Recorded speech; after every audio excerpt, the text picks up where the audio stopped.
The dining hall of the Hamilton estate looked like a scene stolen straight out of an old money magazine spread. A grand mahogany table stretched nearly the length of the room, polished so smooth it reflected the glittering crystal chandeliers above.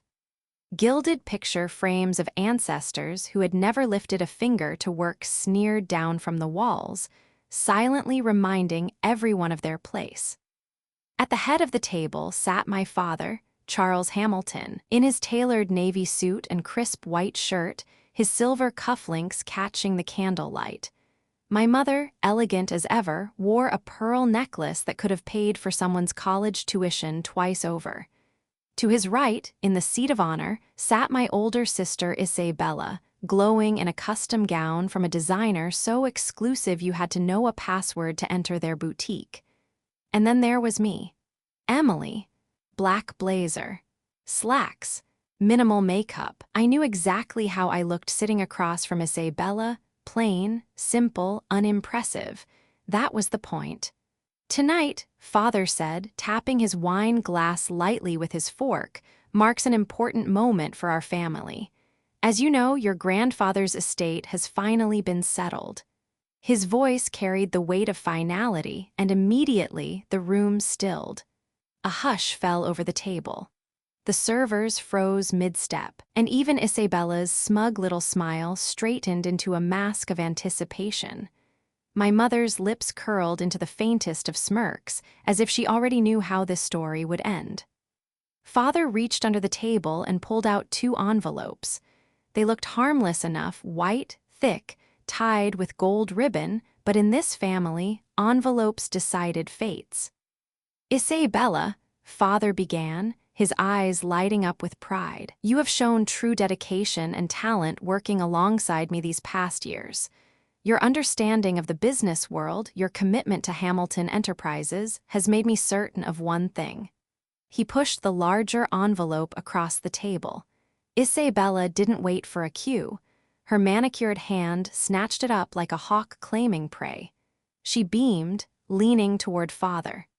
"Thank you, Daddy. James and I will move into the estate right after the wedding. It's perfect." Mother clapped her hands lightly, as though we were watching a performance and the curtain had just fallen. "Our legacy is secure," she declared. Then Father's gaze shifted to me. The warmth drained from his face like water through a sieve. He slid the thinner envelope in my direction, his expression carefully neutral. "As for you, Emily, given your unusual career path, your hobbies with computers, we've decided something more modest is appropriate. A house in Brookfield. Small, manageable. It should suit your needs." I let the envelope sit there, untouched, unimportant. Across the table, Isabella leaned in with a satisfied smirk. "Don't look so disappointed, Em. You're not cut out for boardrooms and billion-dollar decisions. At least now you'll have a place of your own to tinker with your little projects." A laugh bubbled from her lips, sharp as glass. Mother joined in with a soft chuckle. "It's more than generous, really. Some people don't even have a roof over their heads." My phone buzzed beneath the table. I slipped a glance. Notification. Avalon Holdings, final approval pending. I pressed the screen dark and set it face down beside my glass of water.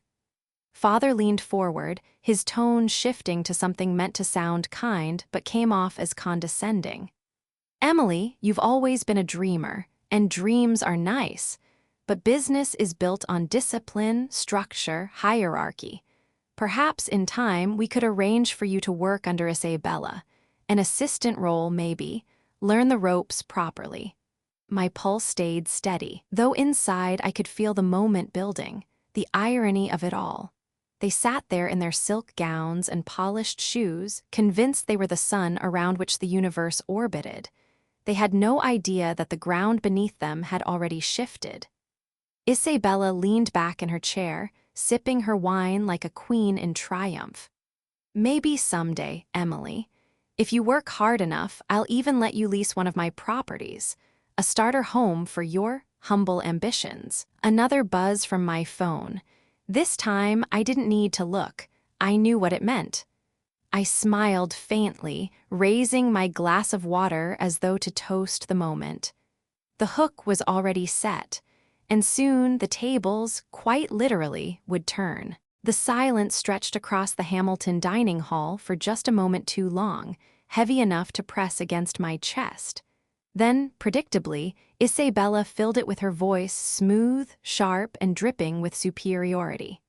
"Well," she said, swirling her glass of Merlot, "I think this arrangement makes perfect sense. After all, not everyone is cut out to handle responsibility on the scale that I do." She flashed me a smile that could slice skin. "Emily, you should be grateful. A cozy little house in Brookfield sounds comfortable, very on brand for you." The table chuckled softly, mother's amused titter, father's approving grunt, Isabella's gleeful snicker. They weren't laughing with me, they never had. They were laughing at me the way you laugh at a child who pretends their cardboard box is a castle. "Don't be unkind, Isabella," mother said with mock sympathy. "Emily does try. All those years staring at a screen, playing with her codes and software. Surely it keeps her busy." Busy, that was her word for wasted potential. I picked up my water glass, letting the cool rim touch my lips but not drinking. My phone buzzed again in my lap. I flicked my thumb across the screen under the tablecloth. Message: Avalon Holdings, board approval complete. CEO announcement in 30 minutes. I hid the smile tugging at the corner of my mouth by taking a sip. Father leaned back in his chair, folding his hands over his stomach as if to signal the verdict had been delivered. "Emily, I don't say this to belittle you," he began, a lie, of course, because belittling was the only language he knew. "But in life, one must recognize limitations. You've chosen an unconventional career path, and it hasn't exactly yielded remarkable results. At your age, stability matters more than ambition. That's why we've made the decisions we have tonight." "Unconventional," Isabella repeated, savoring the word. "That's a generous way to describe playing with apps in some rental office." She tilted her head toward me, her diamond earrings catching the chandelier light. "Do you even have employees, or is it just you, a laptop, and too much coffee?" I stayed quiet, watching them through the steam rising from my untouched food. Silence unnerved them more than protest. Mother's eyes narrowed. "It isn't healthy, you know. Spending so much time alone. You'll never attract the right kind of people into your life living like that. Meanwhile, Isabella has James, the wedding, the estate, a future. That's what a Hamilton daughter should look like." Another buzz, notification, acquisition contract signed, assets transferred. My pulse thrummed, but my face remained a mask. "Perhaps," Father continued, his voice full of false magnanimity, "we could find a role for you at Hamilton Enterprises. Something entry-level, of course. Leasing, maybe. You could learn from Isabella, develop some discipline. Who knows, perhaps one day you might even contribute meaningfully." Isabella burst into laughter. "Oh, Daddy, please. Emily, in leasing? She'd be eaten alive. Can you picture it? My little sister showing properties, trying to impress clients who know the difference between success and failure at a glance." The laughter spread again, bouncing off the ornate walls. To them, this was entertainment. Humiliating me had always been their favorite family sport. I let the noise wash over me like background static, my fingers brushing the phone under the table. Another message, press release drafted, scheduled to drop in 15 minutes. I placed the phone face down again and folded my hands neatly in my lap. "That's thoughtful," I said at last, my tone deliberately mild. "Truly." Isabella leaned forward, resting her chin on her manicured hand. "Don't take it the wrong way, Em. Not everyone can be extraordinary. Some of us are just meant for smaller lives, and that's perfectly fine. You'll find your place." Her words slid across the table like a knife. The smugness in her smile, the certainty in her tone, she believed it. They all did. And that was exactly what made the silence that followed so delicious. Because in less than 15 minutes, the illusion they clung to so desperately would shatter. The laughter in the Hamilton dining room was still echoing when the sharp ding of my phone sliced through it. I slid the screen open under the table. Avalon Holdings press release live. Market announcement completed, right on schedule. I set my phone down, screen up this time, letting the light glow against the polished wood. Isabella didn't notice. She was too busy savoring her own reflection in the wine glass. Father leaned back, triumphant, as if the night had already crowned its winner. And then the television on the far wall, a massive flat screen that usually streamed financial news in the background, cut abruptly to a breaking news banner. Red letters scrolled across the bottom. Avalon Holdings acquires Hamilton Enterprises in historic $3.9 billion deal. The room froze. The anchor, perfectly poised with that broadcast smile, leaned into the camera. In a stunning move shaking the financial world, Avalon Holdings has finalized its acquisition of Hamilton Enterprises. The deal, valued at nearly $4 billion, transfers full ownership of the company's assets, including its flagship developments and family estate, to Avalon's CEO, Emily Winters. The fork slipped from my father's hand, clattering against his plate. Mother's pearl necklace seemed to stiffen around her throat. Isabella's glass of Merlot tipped, crimson liquid spilling across the envelope she had been clutching only moments before. Emily Winters. Isabella stammered, her voice thin. She turned toward me, eyes wide. "That's you." I stood slowly, smoothing my blazer. "It is." The anchor continued, oblivious to the chaos unfolding in our dining room. Emily Winters, age 31, has been quietly building a real estate technology empire over the past 7 years. Her revolutionary property management platform has become the industry standard, generating billions in acquisitions across 3 countries. Today's deal cements her as one of the youngest self-made billionaires in the sector. Mother's lips parted, her words barely audible. "That little program, the one you wasted years on?" I tilted my head. Not wasted, apparently. Father's face flushed crimson. "Impossible. I would have known. I control every sale, every share. You controlled nothing." I cut in, my tone razor sharp. "While you were too busy polishing your image, I was buying out the very ground under your feet. Avalon was never a shadow competitor. It was me, all along." Isabella lurched to her feet, wine dripping from her gown. "You can't just 'this is our company'. This is our legacy." "Correction," I said, sliding my phone into my pocket. It was. Behind me, the television switched to a live press conference. My executive director, Amanda, stood at a podium, flanked by reporters. Her voice rang clear through the speakers. Effective immediately, Avalon Holdings assumes full control of all Hamilton Enterprises properties, including the Hamilton estate. Every head at the table turned to me in unison. For the first time in my life, the Hamilton family looked at me not with disdain, not with mockery, but with fear. "Emily," Father barked, desperate now, "you don't understand the responsibilities, the scale." I leaned forward, palms flat on the table. "Don't lecture me about scale. The only reason Hamilton Enterprises hasn't collapsed already is because my software has been quietly fixing your errors for years. Do you even know about the safety violations at Sterling Plaza? The bribes Isabella signed off on? The lawsuits waiting to bury you?" Isabella's face drained of color. How do you know about that?" "I know everything." My voice cut the air like glass. "And that's why this takeover was necessary. You were gambling with lives. I was building an empire." The chandelier light caught on the crystal tears welling in Isabella's eyes. Mother gripped the edge of the table so tightly her knuckles turned white. Father slumped back in his chair, the weight of his ruined legacy pressing down on him. I gathered my purse from the chair. "If you'll excuse me, I have a board meeting to attend." Avalon's board. My board. I paused at the doorway, savoring the silence that pressed in on every corner of the room. Oh, and as of 5 minutes ago, this mansion is mine, so you may want to start packing.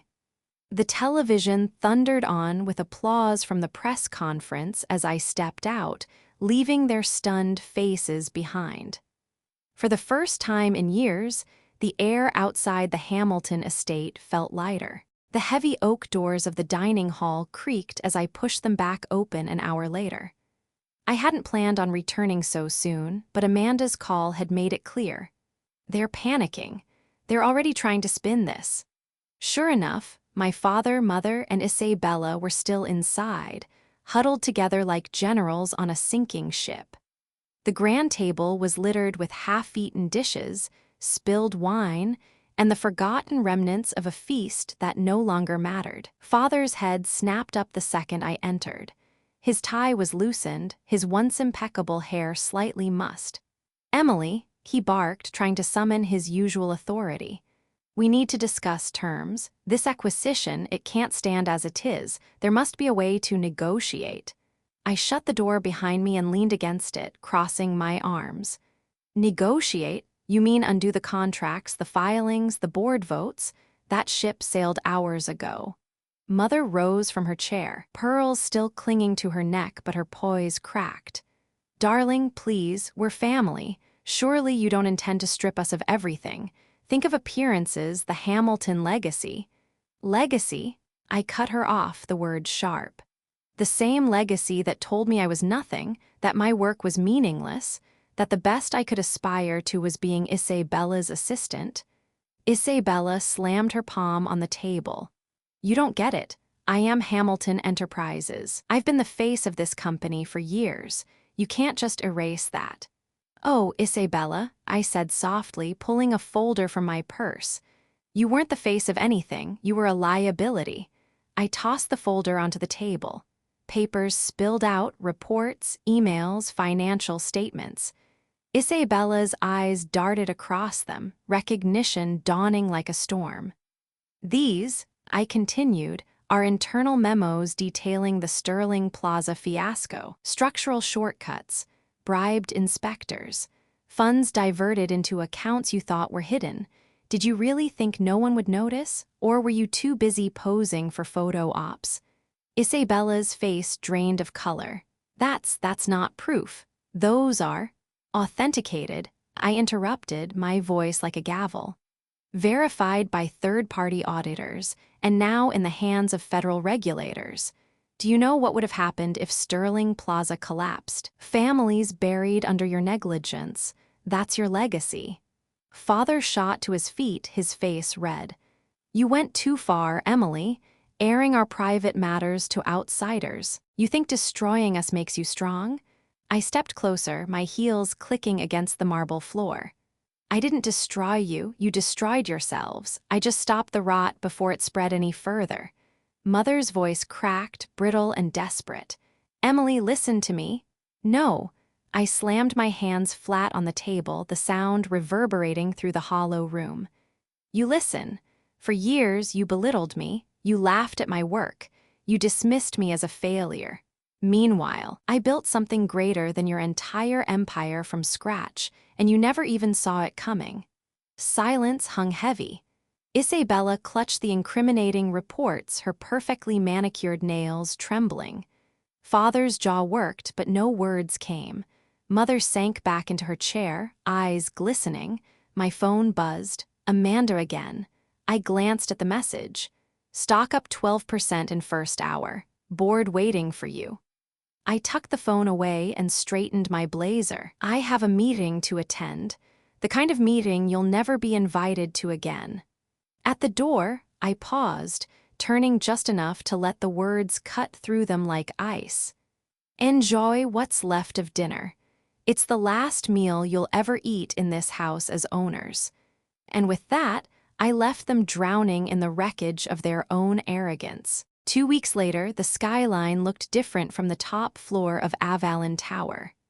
The glass stretched from floor to ceiling, and through it the city glittered in the late afternoon sun.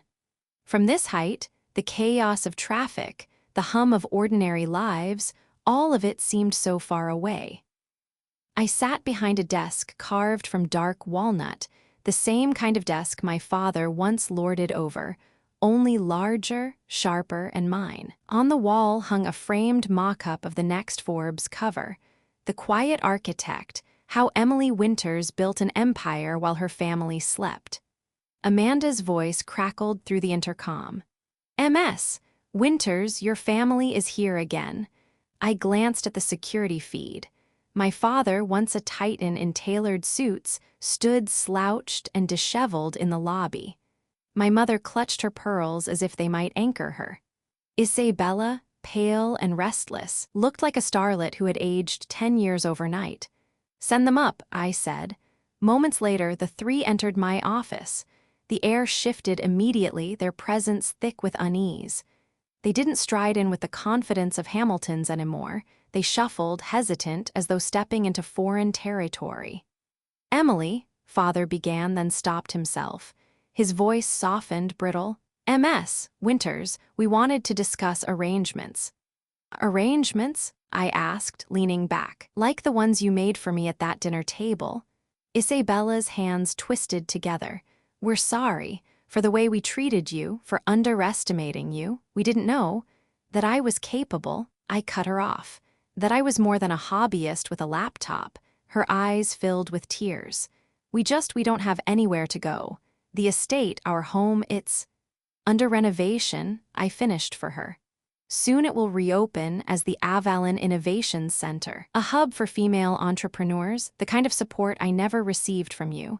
Mother's voice cracked. "But where will we live?" I pressed a button. A holographic display projected property listings above the desk. Dozens of apartments shimmered in midair, each tagged with Avalon's emblem. "You're welcome to lease one at market rate," I said coolly. "I hear Brookfield still has a lovely little house available." Isabella's face twisted. "You can't be serious. After everything." "After everything you did," I corrected sharply. "Mocking my work, ignoring my warnings, playing with lives in Sterling Plaza. You thought inheritance was a crown, but crowns mean nothing when the kingdom collapses.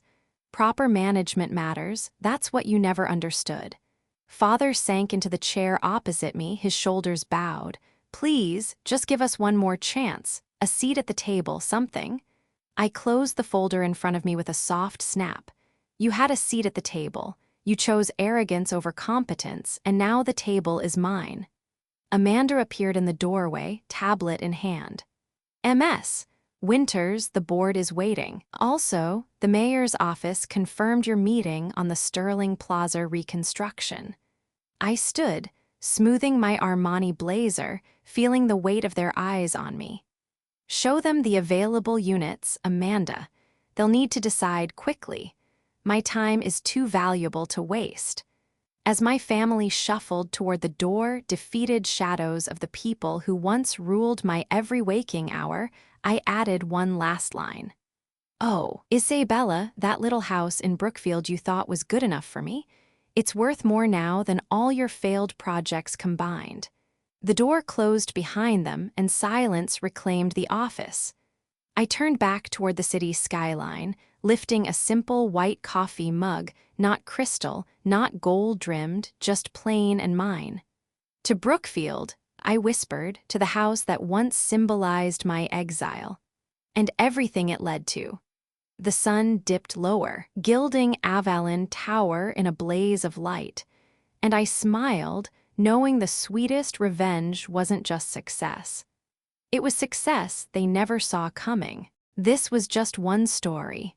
There are hundreds more stories they don't want you to know, stories of quiet power and hidden victories. Hit subscribe, tap that bell icon, and like this video so you don't miss what's coming next. And tell us in the comments, what would your revenge look like?